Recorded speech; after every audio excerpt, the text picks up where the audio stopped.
Ang kapangyarihan ng pang-araw-araw na panalangin ay nakasalalay sa kakayahang magsulong ng mas malalim na koneksyon sa banal, na nagdudulot ng kapayapaan, patnubay, lakas, at kinunawaan sa pamamagitan ng pagtutuon ng isipan, pagbabawas ng stress, at pag-align ng kalooban ng isang tao sa mas mataas na layunin, pagbabago ng individual sa pamamagitan ng pare-parehong komunikasyon, pasasalamat, at espiritual na paglago, kahit na ang mga epekto nito ay subjective at personal na karanasan.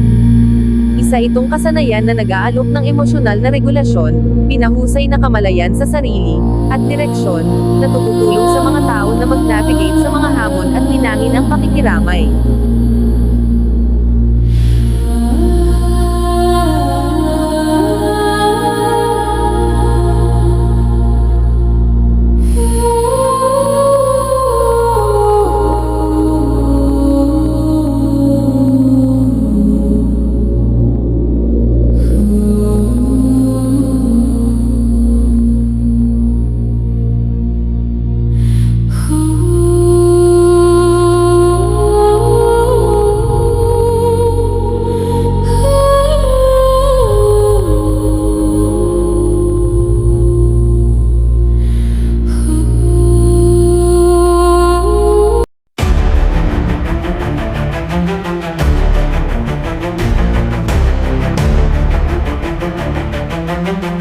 Archangel Michael,